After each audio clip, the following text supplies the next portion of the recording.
Good evening. My name's Denise Waters. I'm so sorry I couldn't be with you this evening. I've been looking at past cameras all day and decided that it was really not in my best interest to make the trek across the mountains with 3 small children. But I still think and thought that it was important that I share my message about PBIS with you. I was a teacher on that side of the mountains. I was a school counselor in Entiat, and I did my principal internship with Eastmont and Entiat. I am now teaching 4th grade in the Lake Washington School District back home on the west side of the mountains, but I think it's super exciting about what's happening in Wenatchee. PBIS is an amazing way to approach discipline in schools. I'm going to tell you why I love PBIS. I will pause occasionally so that there can be some translation. I've tried to include some Spanish in the slides, but I know sometimes just hearing it is also helpful.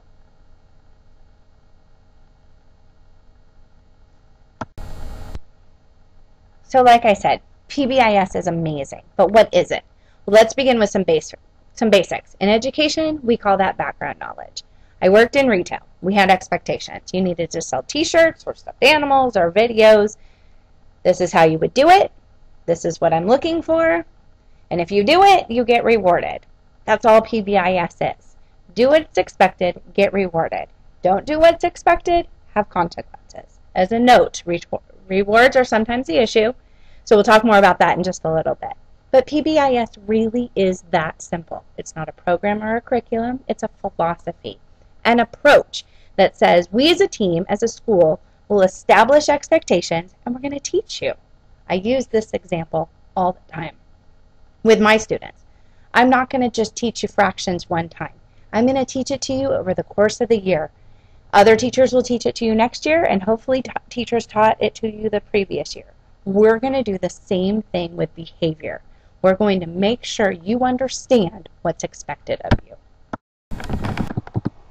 So as you'll see throughout this presentation, it is simple and positive and flexible. PBIS can be what you want it to be as a school, as a community.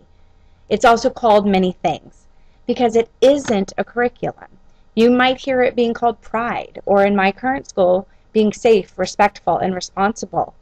It can be PBIS, PBS, RTI, SWPBIS, but basically it's a school-wide approach to positive behavior and interventions and supports that help all students. But that means nothing unless we really understand how it works. But remember, I said it was simple. So beginning to understand how PBIS works also begins to understand a very basic principle. We believe that we cannot make students do anything. We can't make them learn or behave, but we can create an environment to increase the likelihood that they will learn and behave.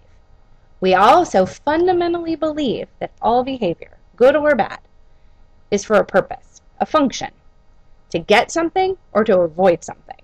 We all do it, and so therefore we play to those powers that be, and we reward the good while trying to eliminate the bad. I'll talk more about the pyramid in the next slide. Well, here's the famous pyramid.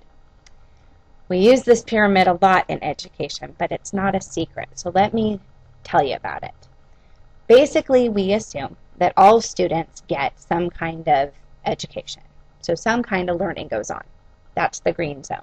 And then some students need a little bit more to be able to understand. So we give them a little bit more of an intervention. And then there's a few students who still don't get it. So we give them a little bit more intervention, and that's the red zone. Based on research, we know that by giving good instruction, that 80% of the students will fall into that green zone. They will do what they need to do when they're told how to do it. There is about 15% who will fall into the yellow zone and about 5% in the red zone. Here's a medical model that we use a lot in PBIS that I think really holds true. Think about heart disease. We know that we all need to eat well. So we set expectations that you need to eat a certain amount of fruit and vegetables, and we need to eliminate trans fat in our diet. So for everybody, we teach that. 80% of the population, by doing just that, it will work. But for some, their cholesterol remains high. we need to go one step further, the yellow zone. So we add Lipitor or something like that to their daily regimen. So they have a cholesterol medication. And for another 15%, we're up to 95% of the population, they're now okay. But there's a few people who, even with diet, even exercise, didn't mention that in the green zone, but that's there, and then the yellow zone of Lipitor doesn't work. They have heart attacks. That's the red zone. Then we go in, we operate, we give them stents, and they're okay. We've now served 100% of our population. But we wouldn't want to give stents to everybody in the green zone. There's bad repercussions that could come from doing that. That's the medical model. That's the example that then applies to this pyramid for behavior. So how do you do it? How do you get students to learn behavior expectations in that green zone? Well, I said it was easy, but it still takes time. There has to be buy-in because consistency and repetition are what make this work. It's like if your mom says, no, you can't go out Friday night, and so you go to dad and he says you can, doesn't really work out. So the beauty of PBIS is that we can all be on the same page. You, even at home, can use the same wording that we use at school. It really makes a nice streamlined approach to behavior. So to get started, schools have to have a leadership team that establishes the rules. I think it's important to look at what the current problems are in the school and start there. But then you define the expectations in a positive way for every area of the school, and then you teach them. And then you teach them again. And when they don't seem to be working, you teach them again. And you establish a pattern for when you teach it. You teach before winter break, after winter break, before the first snow, before the first field trip, before prom, before graduation. Periodically through the year, you're demonstrating and teaching the behaviors you want to see so that students know the expectation. And you make it fun. At my current school, we have safe, respectful, and responsible. In ENEA, we had pride, perseverance, respect, integrity, discipline, and excellence. It may feel a little contrived at first, but that's okay. Back to my stories of retail. I worked in an environment where we set up this thing called goal selling. I remember it to this day, and it was over 20 years ago. You greet, you open the conversation, you add on, and you lead the close. It was goal selling. You don't forget it. It stays with you. And yes, it really can be that easy. If a student isn't doing the right thing, the beauty of having these words helps you reteach them. I can say, are you showing pride behavior right now? Or how could you adjust what you're doing to show that you can be safe, respectful, and responsible? It really works. Once you have that leadership team, once you've established what your big hitting rules are going to be, you then break it down. If these are your rules, here are the places where those things need to be demonstrated, and you set up this matrix. So, if we're safe, respectful, and responsible, what does that look like in the gym? What does that look like on the bus? What does it look like in the classroom? And you establish very specific things, again, 3 to 5, of what it looks like. You write them in a very positive way. We're not going to say, no gum chewing, no hair pulling, no standing in the aisles. You would say, it is a food-free environment where we sit in our seats and we keep our hands to ourselves. Another example might be common areas, where you talk about walking and keeping a volume of 1. We use volumes of 1 to 4, 1 being whisper, 4 being outside yelling. So we establish some rules that say when you're traveling from point A to point B, you have a volume of 1 or a volume of 0, and you walk.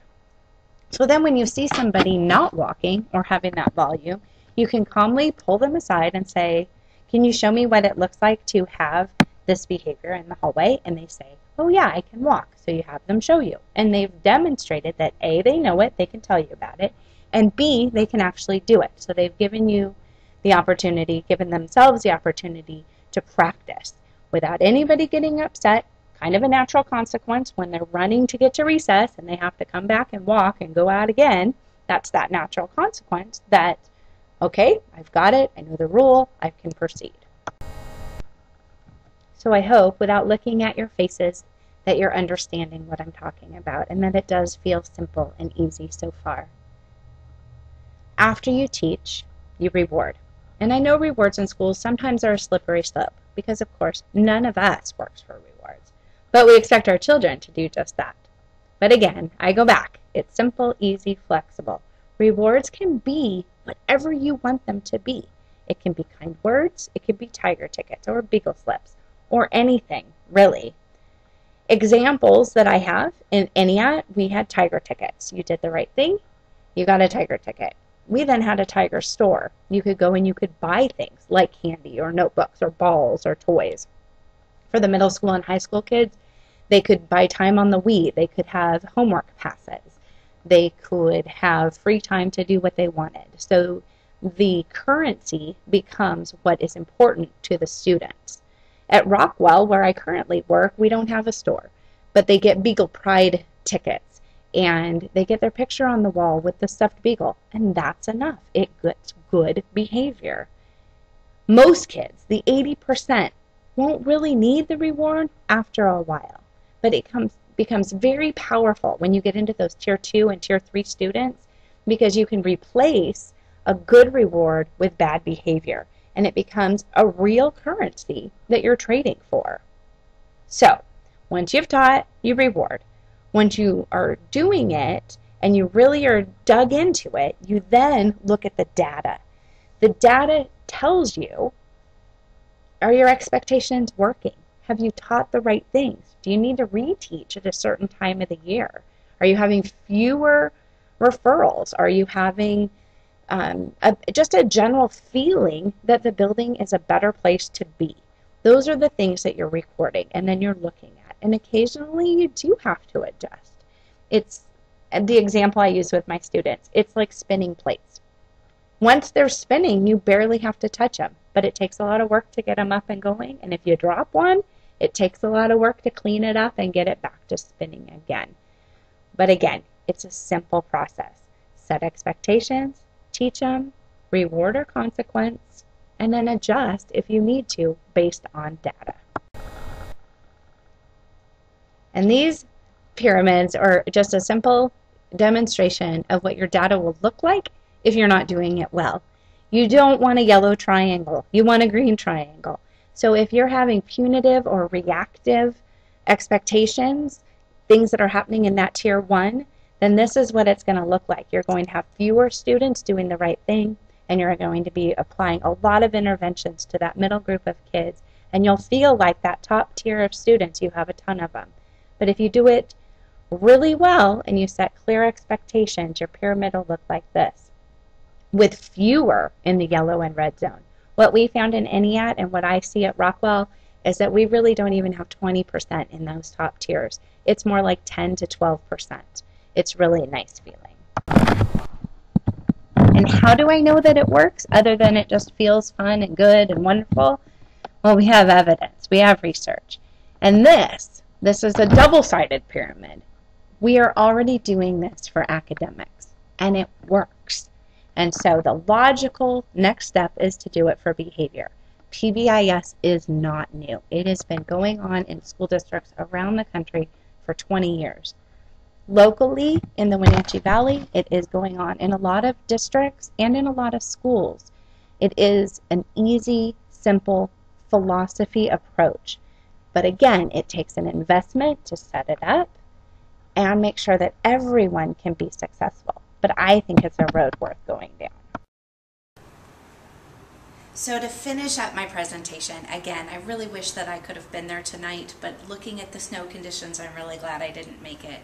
But what I really want to focus on is each and every student is special.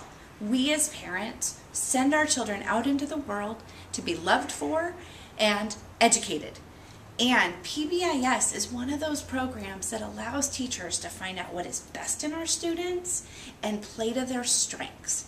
I love PBIS. I hope that this has given you more information. I know that the next presenters have a lot more information. If you need to ask any questions, I am available, email, phone.